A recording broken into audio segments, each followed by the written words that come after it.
August, and it's fairly nice here in August. And then when things were locking down, we said, okay, well, we can move to the fall, right? Halifax is still pretty nice here in the fall. This was a photo I took a few days ago here. So you can see it would still be quite nice. The temperature isn't too bad. We don't have snow yet here. We're not Calgary, sorry, Michael. So it's still quite nice. Unfortunately, of course, now we've had to move to fully virtual. So the event itself will move a little differently, but I think will still be quite interesting. We still had quite a good number of registrations. And yeah, so it should be a pretty fun event. So I'm Colin Flynn at Dalhousie out in Halifax. Michael Jackson Jr. and Orr Dunkelman, of course, have been doing the bulk of the work here. They've been involved in the previous SAC event, so really knew how this was running. So I want to thank them for really doing the heavy lifting on helping make this possible.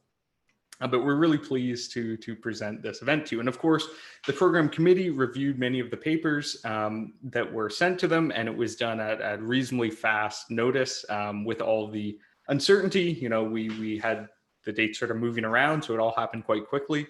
So we're really thankful for them. It's unusual times and often difficult to make time to do these reviews to give a quality program for the entire event.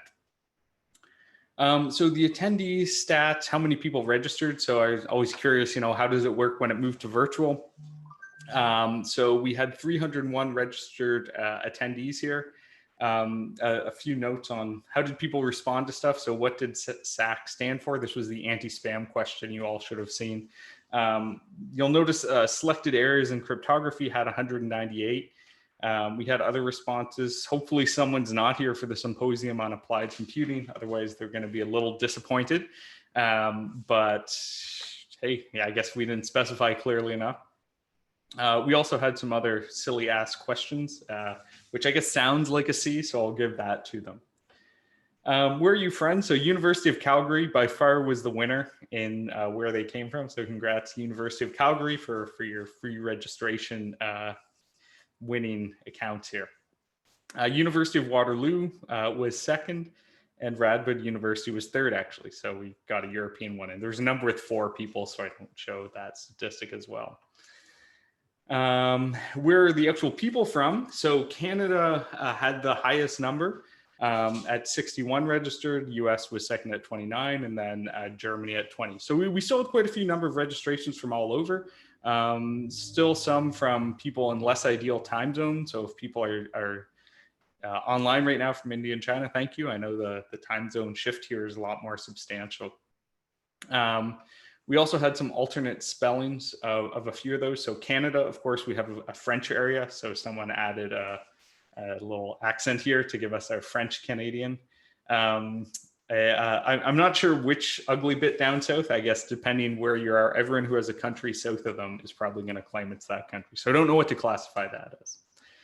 And we had, so going down the rest of the list, a number of other registrations. So it's probably going to open some interesting questions for University of Calgary, who's officially running the Zoom and export control. But those aren't questions we ask in academia around this, so they probably don't want to think about that. But yeah, thank you everyone who registered. The list of accepted papers includes so there's 29 accepted papers. I forgot to include this on the statistics, and actually Orr would have the full statistics for that. So I think in the closing remarks, maybe. The list of accepted papers has the preprint of the PDF, and most of them have a video. So the full video is sort of 20 to 30 minutes. This would be your full conference presentation video. So in order to speed up, not really the event, but to make it a little more conducive to splitting across time zones, where we don't really have a full 8 hours that's nice to work across all time zones, we sort of have shorter sessions that provide a brief overview, so a 5-minute overview or so of the paper, but there is the full video there as like a normal conference. The schedules are all on researchseminars.org. So basically what you have is this schedule here has when the various sessions will be. As a really important note, you can set your time zone. So set your time zone on that page. This is why we used it. and it'll convert it for you. If this time zone is wrong, so it defaults to the time zone your browser provides, you just need to, I think you have to make an account to actually change it. So if it's not coming up correctly, you can change it. You just have to log in. So that's possibly not obvious. So I just like to mention that. The other important thing you'll notice, one of the sessions, this is not a mistake. There is a big lag here in the sessions.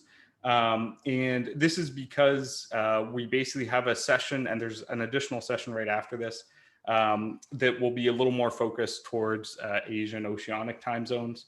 And as Vanessa's in Australia as well, but obviously we didn't want her to have to get up at 3 a.m. for an invited lecture. So there is a bit of a lag in there. So just check that when that maps to in your time. You should be on the Zulip chat system already. So on the Zulip chat system, when you log in, you won't have all the channels. There's basically channels for each paper so that you can include lots of discussions without conflicting. So just be sure to add these channels to your system. Yeah, so as I mentioned, it's these short 5-minute presentations. We have shared discussion time between all the papers. And the reason we did this is if you have questions, I know often we've tried to organize the sessions around a similar topic. And so you may actually have questions that apply to multiple papers. You know, often there's some overlap in topic areas. So by having the shared discussion time, we're hoping it allows you to ask related, questions to authors of similar papers. So feel free to not just use it as a classic single paper, single question, but feel free to use it a bit of a panel. I admit this is a bit of an experiment, so we'll see how this goes, but everyone's trying new formats for the virtual events. Yeah, with that, I think what we'll do is we'll flip it over to Orr to start session 1. So welcome everyone, and Orr, if you want to take over.